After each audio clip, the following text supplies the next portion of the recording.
The best piece of advice I ever got was shut the fuck up and listen. That was the best advice I got. Be in comics, we talk for a living, and we're always running our mouth. Listen, and you will learn so much. Because obviously, if you're in a circle with some OGs there, you definitely don't know as much as they are. And even if you disagree or think, you don't always have to verbalize that. Shut the fuck up and listen. The best advice that I got and that I can give. Hot breath. Do you want me to turn it the other way or keep it like this way? It's whatever you're comfortable with. I like it like this. Well then, yeah, let's do it the way you like. That's what we like what here. every woman wants to hear. So thank you. All right. Honestly, thank you for taking the time to do this. This is very generous of you. So I'll just welcome you back, and then we will be live. Okay. Awesome. All right. So here we go. Hot Breath Averse. Welcome back to the Hot Breath Podcast, the show where you learn comedy from the pros. Today, we have a returning guest to help answer all of your comedy questions. She was a guest way back in Hot Breath episode number 177, and now she is back today with our live comic Q&A series. Welcome back to the Hot Breath Averse, the one and only Luenell, everyone. Give it up for Luenell. What episode is this? We're in the 200s now. Since quarantine, we stopped counting, and we've just been doing live Q&As. So we're in the 200s, though. Okay, well, thank you for having me back. Thanks for doing this. You know, one of your first episode with us was so well received because you were so focused on, like, comics, appreciating the craft, appreciating, like, the actual art behind stand-up and not just trying to rely on, like, quick success, but to really appreciate the craft, and that really stuck with a lot of people. Oh, I'm glad to hear that. Now, just thinking off the top with what's currently happening, it seems like comics we're all trying to figure out like what to do right now in terms of like how we can stay connected with our fans or how we can even just stay afloat for a lot of comics. What have you been doing in this time to really try to maximize without just sulking, I guess, of what we don't have, but focusing on what you do have? Well, I have taken this time to get some well-needed rest that I did not have doing 6 shows a week for years and years and years in a row. I also have been trying to, with the wake of the corona, do more vitamins and do better than we do on the road, eating in the airport, eating on the plane, eating in the car, stuff like that. Mm-hmm. So I've had a chance to do that. I've also, of course, like most people, been getting some things done around the house that you've wanted done for years that were not able to be done because only home 2 days a week and all that kind of stuff. And I also have just been able to catch my breath. You know, it's very difficult being a mother and being on the road, and it's definitely taken its toll on my relationship with my daughter and things like that. So I've been trying to deal with some of that and just being a little more appreciative of my home, because you can have a home, but if you're never home to enjoy it, you know, you just have a place to change your clothes. Mm-hmm. So, yeah, I've been doing that, some of that. So how many years would you say you've been doing 6 shows a week? That sounds insane. Oh, probably for the last, like, maybe 5 years. Wow. Yeah, and you were having a Vegas residency recently too, right? Yeah. I was doing shows before the 6 shows a week. But once I got with, this great agency, and they're like, if you want to work, we'll work you. And then there you go. And you start trying to stack your money, which, I'm no Eddie Murphy or Wanda Sykes, but I've been able to, because of my hard work, been able to sit here for a couple of months and not be thrown out on the street. I don't know how many more months I'll be able to do that, but I figure if it gets really tight, I can always get a fans only page or Yeah. busting open on Pornhub or something like that. There'll be a couple of takers. Um, um, yeah, I've been on the road. Like I forgot the question, but I think for the last 5 years doing 6 shows a week, the residency in Las Vegas was gratefully at the Jimmy Kimmel Comedy Club, which is in the Promenade by the Link Hotel. Mm-hmm. And the thing that makes that so great, because I had a little mini residency or run at the SLS Hotel and Casino prior to the Jimmy Kimmel residency. And the one at the SLS, they had Eddie Griffin on Monday, Tuesday, Wednesday. They had Monique on Thursday, Friday, Saturday. And I did Sunday at 7. At Kimmel's, I only do Sunday nights at 10 o'clock. It's a little way, more adult type show because it doesn't start till 10 and it's on a Sunday. Obviously, every time Dick and Harry can't come because they have to be at work on Monday. And some people leave Vegas on Sunday, but there's people who have Monday and Tuesdays off in their job and they're coming in and they want to get it in too. So also the fact that Jimmy Kimmel's Comedy Club is the only comedy club with the national television show connected to it.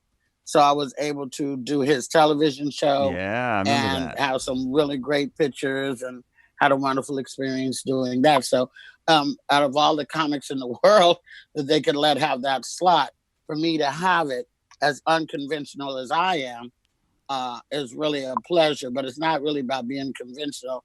It's about putting asses in the seats. That's all they care about. Mm. And they put their money into printing your face on every magazine and Caesars Corporation and making an LED sign with your face on it. You better put some asses in those seats and you better be consistent because nobody wants to pay you for your bad day, so. Mm-hmm.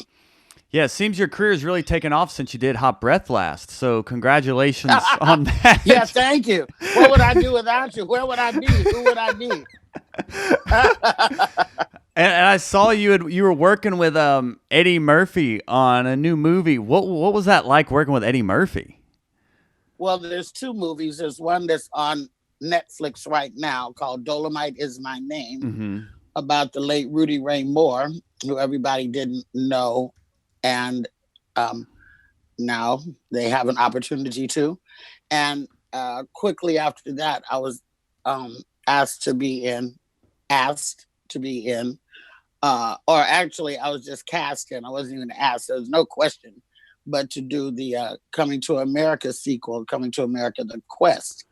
And with the fact that every actor in Hollywood wants to be in that movie, Hollywood and beyond, Mars and the universe, I'm very pleased to be in 2 Eddie Murphy movies back to back. I got in that movie because of the relationship with Craig Brewer and I guess Eddie as well. Craig Brewer is the director of Dolomite Is My Name. He also did Hustle and Flow and is Coming to America, The Quest. So I auditioned 7 times. I had 7 callbacks for Dolomite Is My Name. Wow. So needless to say, Craig and I got to know each other very, very well during those, it was like the old school screen test and everything with the wigs and the clothes.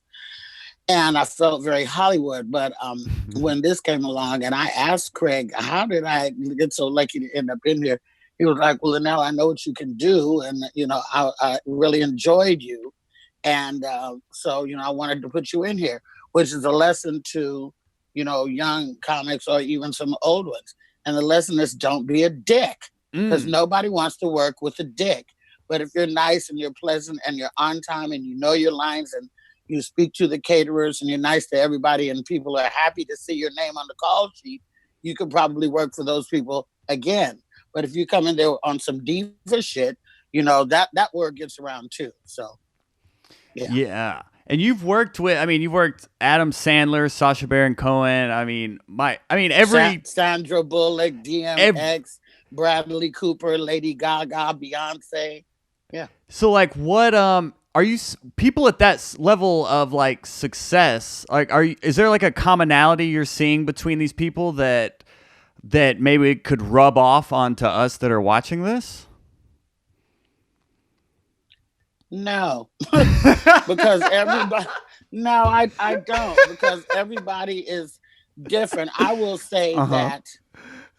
that. Well, maybe. I mean, I will say that, like Sandra Bullock, Bradley Cooper, Gaga, Beyonce, um, Mike Myers, Anthony LaPaglia. They have one. The one common thread is that they're very nice. They're very amenable. They're nice to the actors. They're nice to the crew. They're not like, Lee Daniels, who I heard is a fucking screaming lunatic. They're are working for Tarantino, who is in fact a screaming lunatic.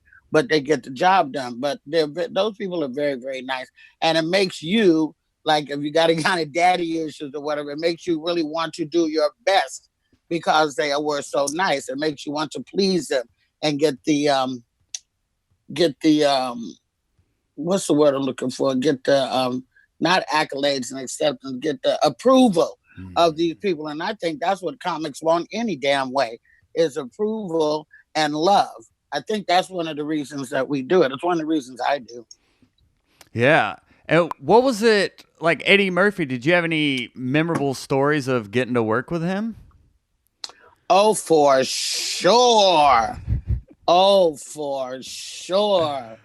Let me see if I can tell any. Well, first of all, in Dolomite Is My Name, I actually auditioned for. Have you seen the movie? I haven't. No, I'm Wow. tripping. Yeah. I sort of want to hang up right now. I don't really watch Netflix though, to be honest. So Yeah, I'm but we're talking about Eddie Murphy, though. you are right. You're right. Yes. Jesus Christ. How you even speak his name and you're not up on his last two movies after a comeback after not being on fucking film for like 20 fucking years? Now I Jesus just look like I'm Christ, trying kill to yourself. appropriate his name. Now it's just like white boy Oh just saying my Eddie God. Murphy's name just for the come A up. white boy turning red as a strawberry, too. Okay. Well, in the movie Dolomite Is My Name, I actually auditioned 7 times for the part of Queen Bee, Lady Reed, who was Dolomite's like homegirl, best friend, cohort. But I didn't get that part. They gave that part to an actress by the name of Divine Joy Randolph, who I really, really appreciate, and I'm glad she got that part, because I got to play the part of Eddie's aunt, Rudy's aunt, who gave him the seed money to start his own record company, so to speak. And that meant that the scene was just Eddie and I. It wasn't in a group. I didn't have other actors. It was just Eddie and I at the kitchen table. And he hugged on me and jumped on me and kissed on me and stuff like that after I gave him the money. Or after he thought he convinced me to give the money. And so that was very memorable, because who doesn't want that? Now, I want to preface all this by saying I did not meet Eddie on the set. I already knew Eddie Murphy. We already had taken pictures together. We had already been in the club and parties together. Plus, I was very good friends with his late brother, Charlie Murphy, and we had made a movie together and we had done something. So Eddie was very familiar with who I was. I was very familiar with who Eddie was. Had I not been introduced to him many years prior, I might would have geeked totally the fuck out, fucked up my lines, lost it, sweated, farted, everything like that. But I didn't do that because I already knew him. I was just very honored to be working with him, because after seeing Boomerang and after seeing Norbit and after seeing Harlem Nights and everything, you don't dream in your wildest dreams that you'll ever really be working with Eddie and that you'll go down in history on film with him, and not one but two movies. So, I was very glad that it worked out the way that it did. Yeah. That's just one story. I got some other shit that is so crazy I can't even really tell you. But yes, I've got stories with Eddie for sure. Wait, stories on set or this happened off the set? On set and off. Oh. Oh, that's fun. Well, I Yeah. I shot a pilot back in the day when Charlie Murphy was on the show, and he would have a story like he was just like the best storyteller I've ever met. It was just incredible. I mean, that's why Charlie Murphy True Hollywood Stories on the Mm-hmm. Chappelle show was so popular because Charlie could tell these damn stories, Joe. And whew, just the way he told him, just be like, oh my God, Charlie, please stop. Like, stop. So yeah, I really miss him. He was Yeah. fucking great guy. Yeah. They would come out of nowhere. Like he could segue into like a 5-minute story off you sneezing or something. He's like, that reminds Absolutely. me. Yes, yes, yes, yes, yes, yes, yes, yes. Oh, that's so cool. Hmm. So let's get into some of these young comic questions as well. Okay. And I meant to ask you, did you watch the new Dave Chappelle special yet? I'm black.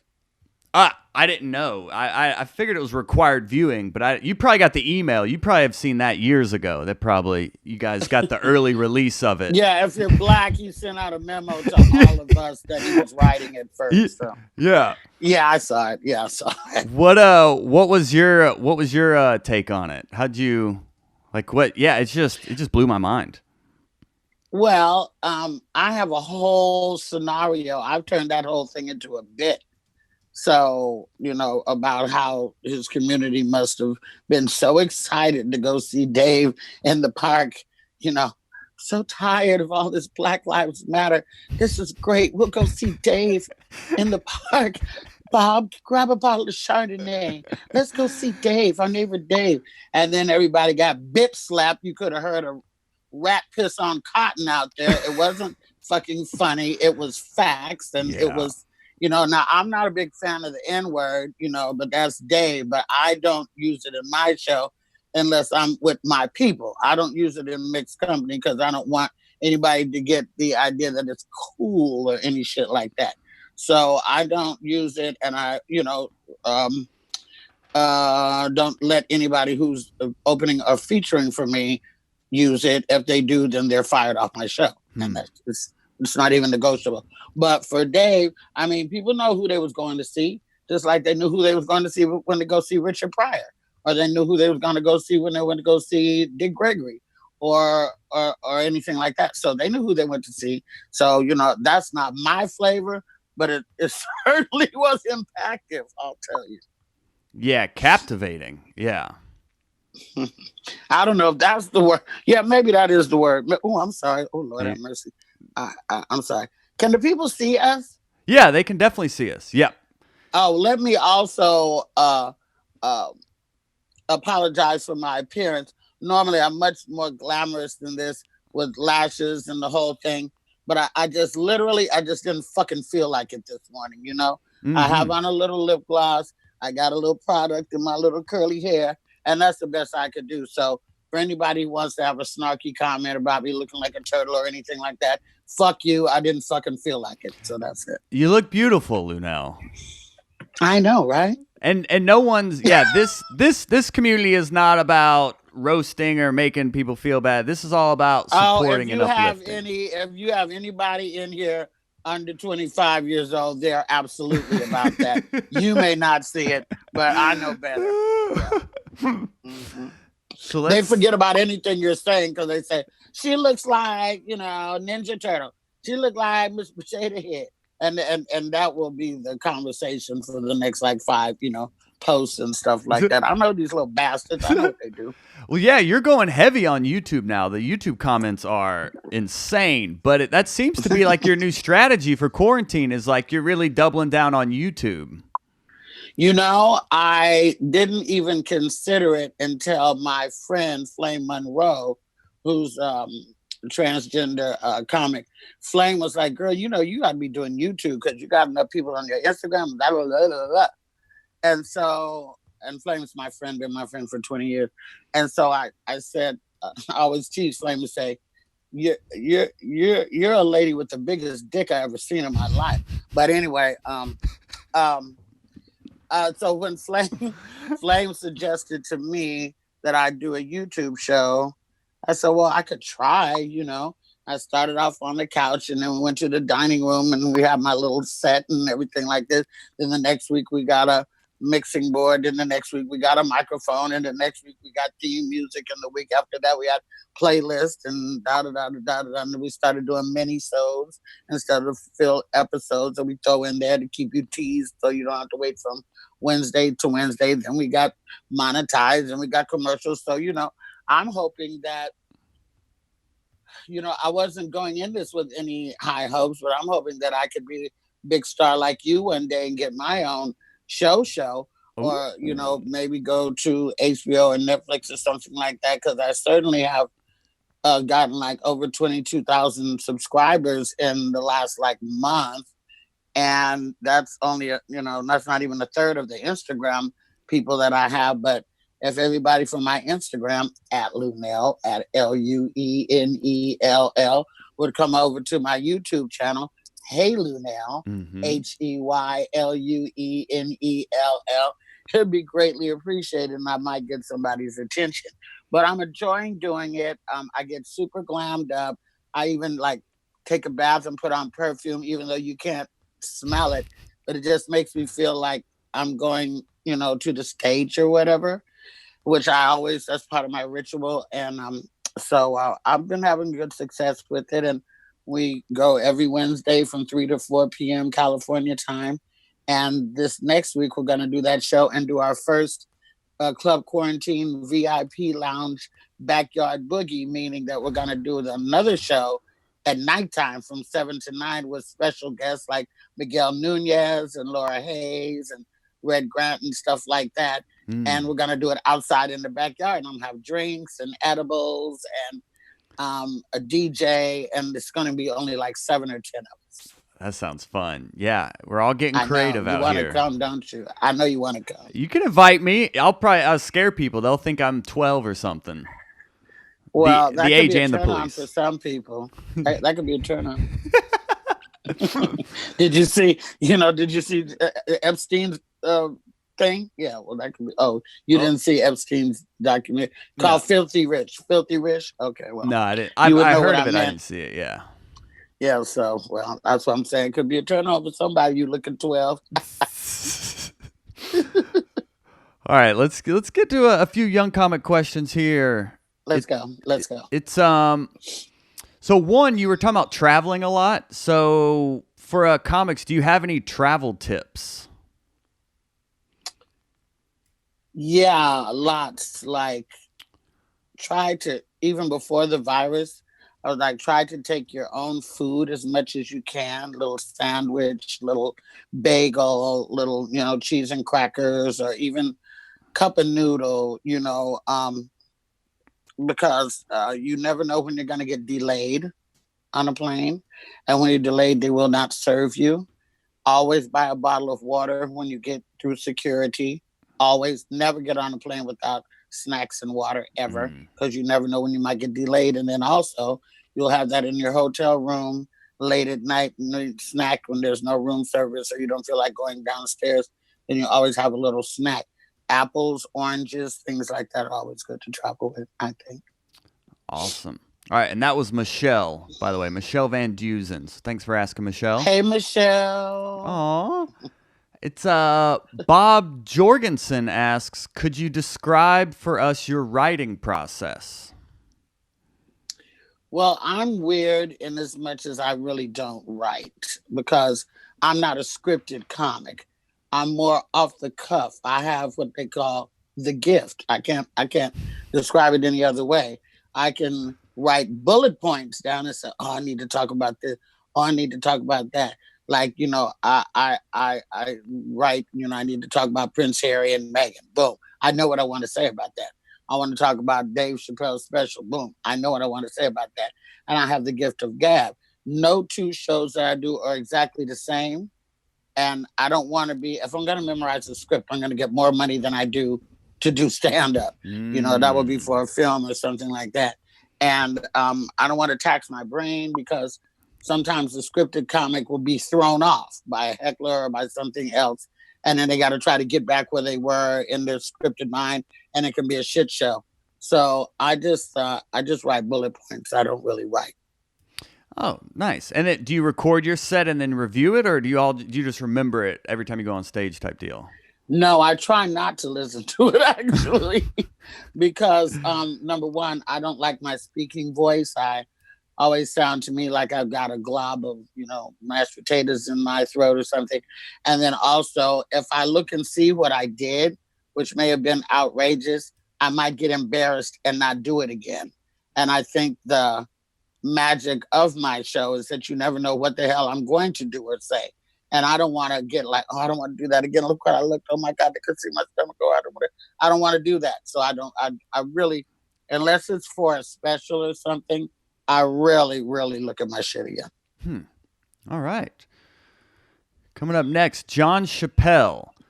He asks, what are the experiences from the first 5 to 10 years of your career that were most memorable and you feel impacted your path to where you are today? Well, I think within the first, I think within the first 10 years of my career, Black people got to be on national television more doing comedy because within the first 10 years of my career, Comic View and Def Jam were created. And that brought you out of the clubs and on television, which would get you more dates and more money in the clubs because you've now been on television, make you a celebrity. So I think it would have to be going mainstream on television. Mm. And were there any early like doubts or like hurdles you had to overcome just from like, oh, the ups and downs of being a comedian? Well, of course, because before I'm a comedian, I'm a mother. And I was in makeup when I went into labor. I worked every day up until the day I had my child. And I was in clubs and everything like that. I wasn't traveling as much, but I was locally like the it girl. I was doing like 4 or 5 clubs a week in Oakland, California. And then once I had my child, um, I still was working in Oakland in the Bay Area, and sometimes I would have to take my baby with me in the car seat and have her on stage. Sometimes I would have to burp her on stage with the baby on my shoulder and the microphone in this other hand. My daughter's father was a comedian as well at that time. He's retired now. Comedians don't really retire; they die. But he retired because he didn't move with the times with his material, and it started to fade out, and so he just got a regular job and was taking help take care of the kids. So sometimes I would have to have her on my shoulder and pass her off to him. He would come to the club, pick her up.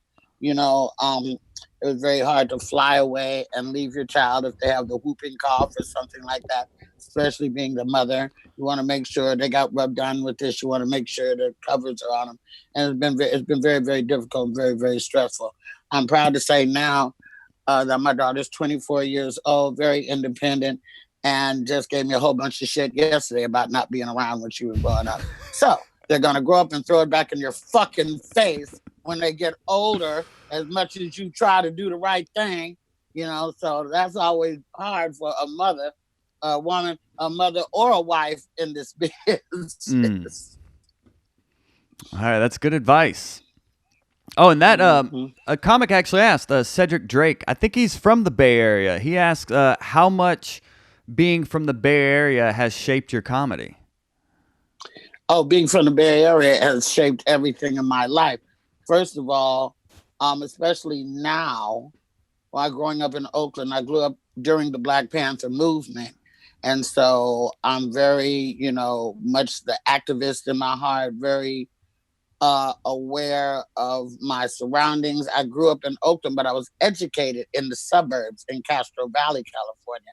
And then I moved back to Oakland. Castro Valley is a 99% white community. My parents were doing pretty good. My mother was a nurse. My father was a supervisor, and they had our house built. Well, the white folks out there resented that, and we got egged and tomatoed and all this kind of stuff and petitions and blah, blah, blah, blah, blah. So also being from the Bay Area, I had a opportunity to be on television every day before I really left Oakland, and there was a station black owned and operated station, just like BET was. Um, it was called Soul Beat Television Network, and I was a VJ, and I was a talk show host, and I was a cook, and da da da da da. And I used to bring my kid on TV with me, because she was small still as well, and I had different hours and everything. So I would do the club maybe from 9 to 11, go to the studio, do my television show from midnight to 4 a.m., sleep at the studio because a lady had quit, and come back on the air from 7 till 11 a.m., and then go home. Gosh. Yeah. Every day I'm hustling. Yeah, I was Every about to day say you're I'm straight up hustling. Every day. hustler. Yeah, I got it. I'm like a machine. I'm like a racehorse. I love You it. know. Oh my You know what they gosh. do to racehorses though? Turn them into glue? they they shoot them. Shit. Put them out the pasture. That's very inspiring though, just to like see someone at your success level, but knowing, hey, none of this is without hard work for several years. And then I want to talk about my success level. My success level is nothing. Like, Huh. I'm very popular, but I'm not rich. Monique came out about that whole thing about black women not getting paid in the business, and maybe her delivery rubbed other people the wrong way, but it was the facts that she was talking about are very, very true. You know, black female comics don't get sponsorships like male comics do. You know, Kevin Hart was selling Denali's. Hell, he needs a step stool to get in the bitch. But I'm a woman, and I have kids and groceries, and I feel like I could sell a Denali as well as anybody.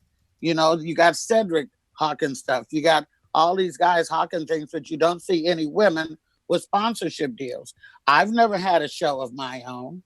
I've always been a guest on everybody else's show. Every time, and I've shot 7 pilots. Chappelle shot 13 Mm. before he got to Chappelle's show. So I've shot 7 pilots of my own. It gets up here, and then something happens. Gets up here, and then somebody say no. Gets up here, you get a pandemic. Gets up here, so I'm very much in the community. I don't live behind a gated community. I live 2 blocks away from the marathon shop where Nipsey Hussle got murdered at. I, am in the heart of the Black Lives Matter movement in the Crenshaw district. I have nothing but African Americans and Latinos on my street. I think we got an Italian guy across the street, but I think he works for the mob. And then so I no, he's very, very secretive.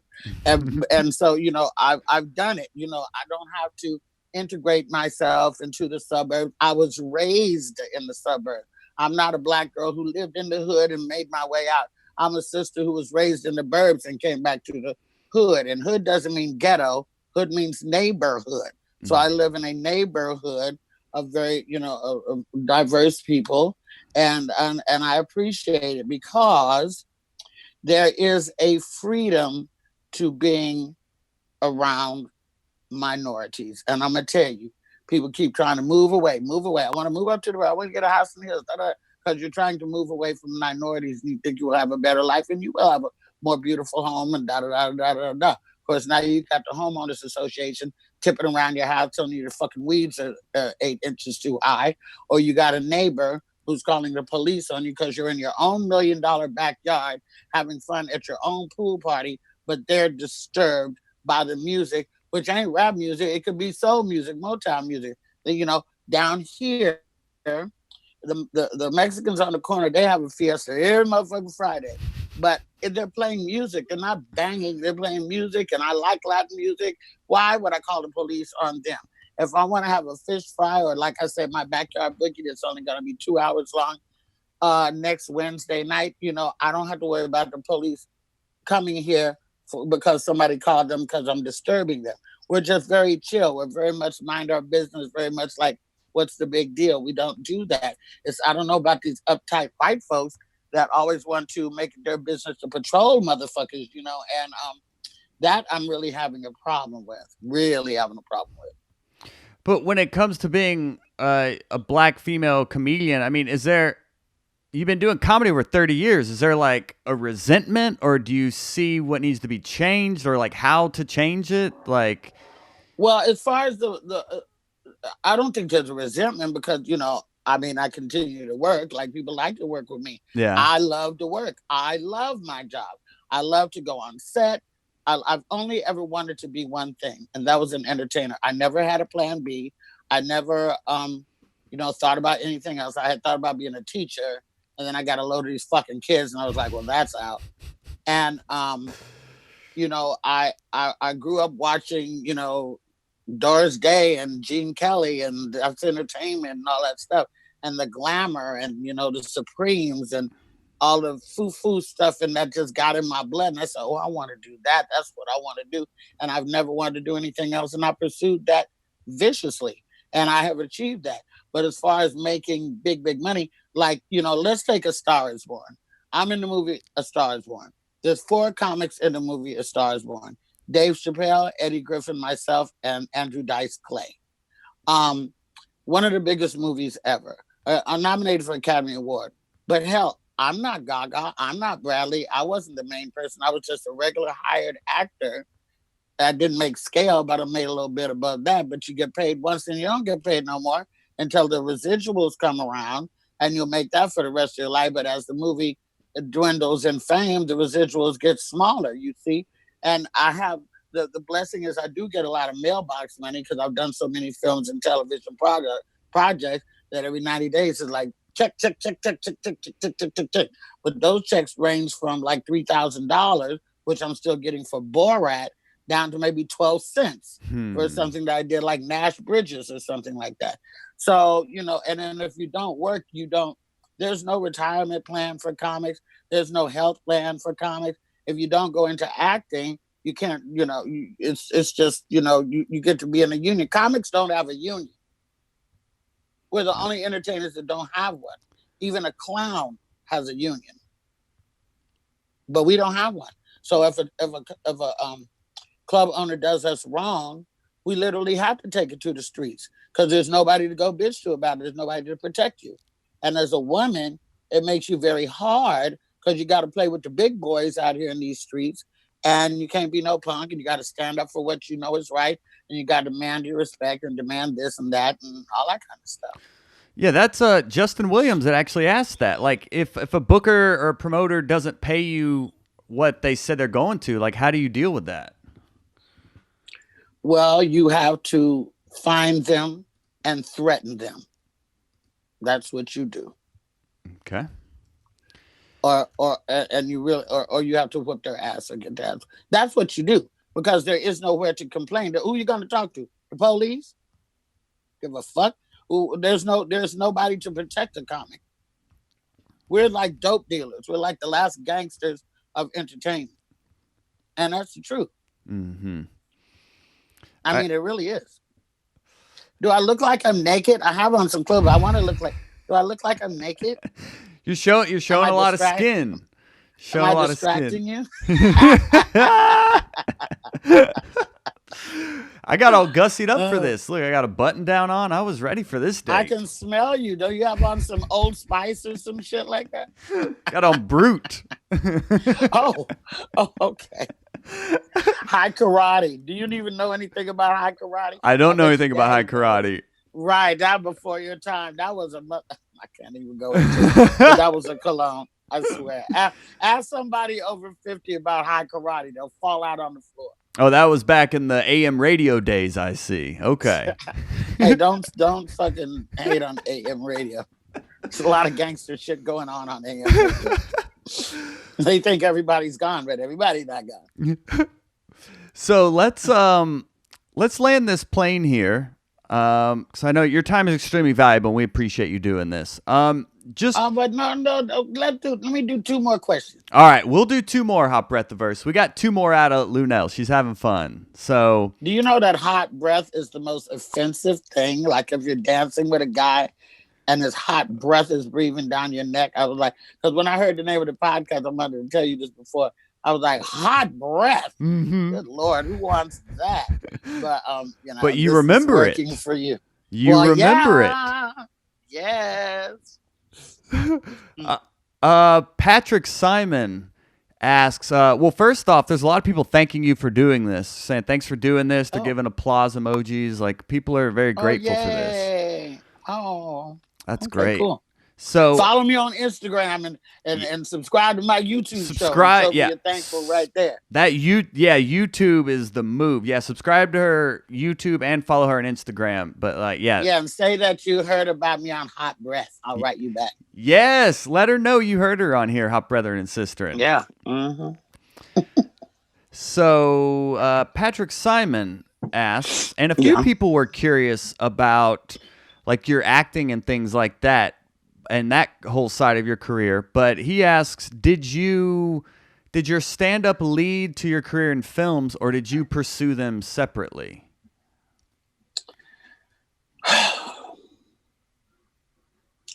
Actually, my acting career came first. Hmm.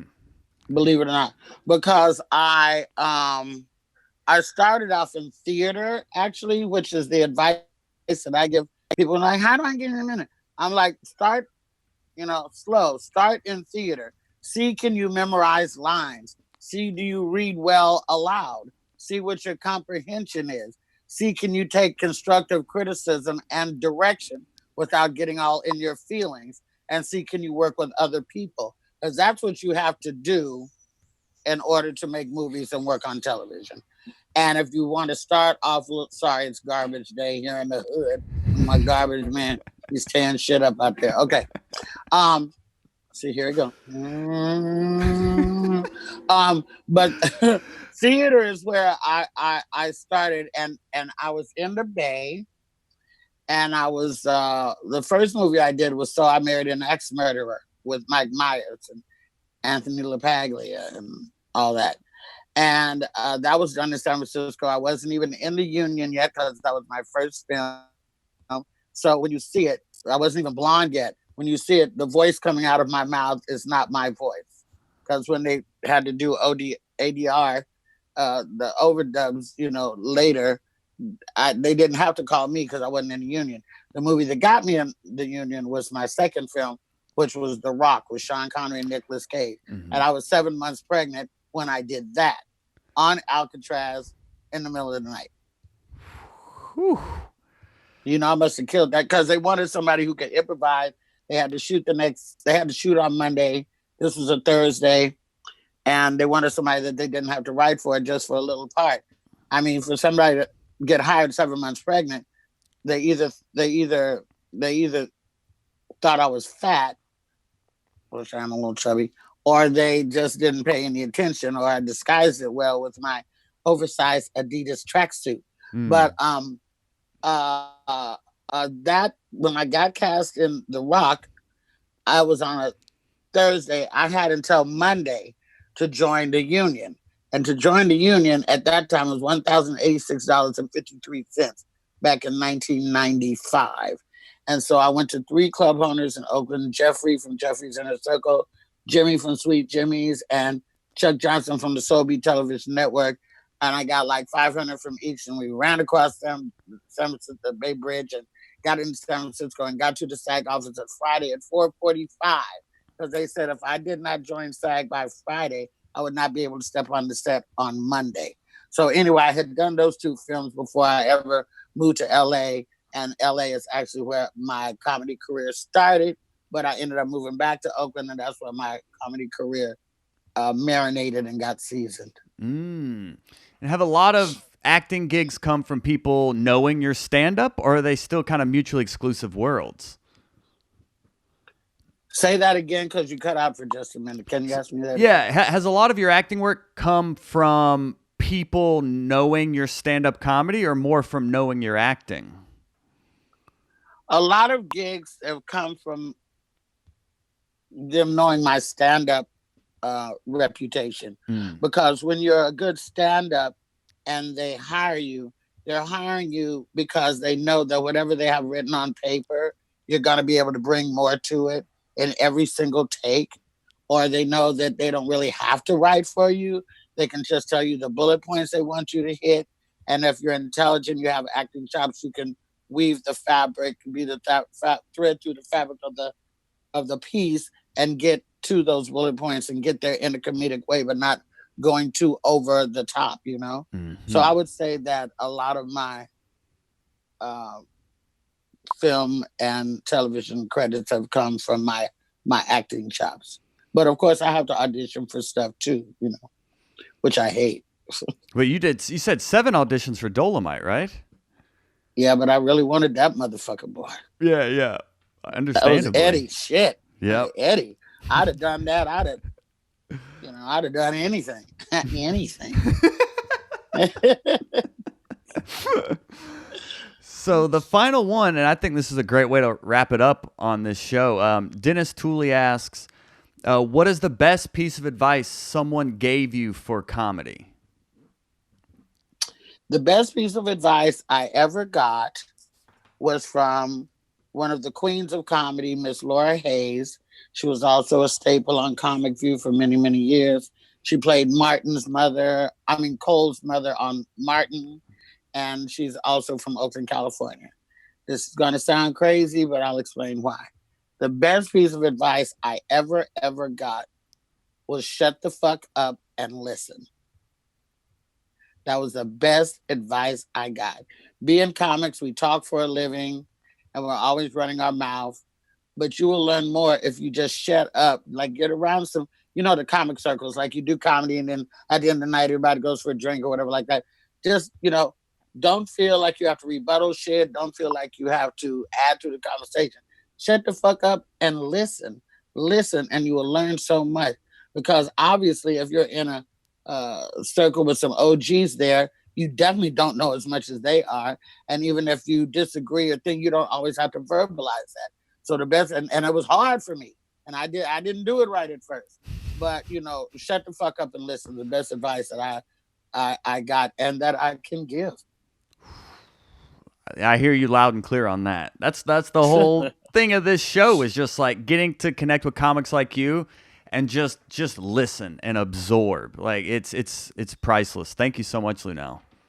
You're very welcome. I just want to say once again, if you guys would be so kind as to follow me on my Instagram, that's at Luenell, at Luenell. Tell me that you heard me on Hot Breath, or subscribe to my YouTube channel, which if you go to Instagram, you can just click the link in the bio and take you straight over there. It's called Hey Luenell, HeyLuenell. I want to thank you for having me on again. And actually, you changed my mood from what it was before I got on here because I just been, so inundated with CNN and this and that and this on Instagram and that on Instagram. It's just a steady diet of like hate right now. Mm-hmm. And, comedy is the relief. Like I have every expectation that one of the busiest places, one of the hardest places to get into, one of the most packed places that we're going to have when the pandemic is under control will be the comedy clubs, because people come to comedy clubs to escape. They come, it's like taking an E-pill that I don't know anything about that, but I heard. And it's like going to you go to a comedy club to relax and to release and to have an adult beverage and throw your head back and listen to stuff, even if it's political, if it's funny, nobody want to get preached at after all this, you want to have some place to release your stuff. I found myself on my YouTube show, getting kind of deep, and I had to sort of like pull myself back. Not that you can't get deep, but you have to pull yourself back because they are looking to you for escape. They are looking to you for release and relaxation, and that's what our job is as comics. All right. Well, comics, you've heard it from the legend herself, Luenell. We're so excited to have you back on Hot Breath. Go subscribe and follow her. I will be sure to put the links in the show notes and on our YouTube video so people go support. Thank you. And thank Luenell. It's an honor to have you on here for the second time. Honestly, thank you so much. I just want to let you know I appreciate your little button down, and that you look real cute this morning. Oh, thank you. If we ever see each other one day and throw back a couple of drinks, you could probably get it. I wouldn't embarrass myself like that. I would not even. No. Well, I'm not ruining my reputation in this game. Okay, then never mind then. Well, I have a wife as well, but besides that, still, I don't want to. She don't care. She'd probably set me up with it. She'd be like, "Yeah, go ruin your reputation." Yeah, I couldn't handle it. I wouldn't knock any gristle off. I know who you are with the gristle. I wouldn't. Oh my gosh, hilarious! Ooh, Luenell, have a great. Thanks for sharing. Thank you so much. Of course, baby. have a great day. I'm glad we could boost your mood. Have a good day. Thanks a lot. Bye, everybody out there. I'll see you on my YouTube channel. Yes. Hey, Luenell. That's right, baby. Thank you. Thank you. Bye. If you're serious about becoming a comedian, join our Facebook group linked in the description below to start getting tips like these every single day, and watch this playlist of our top writing tips to improve your writing today.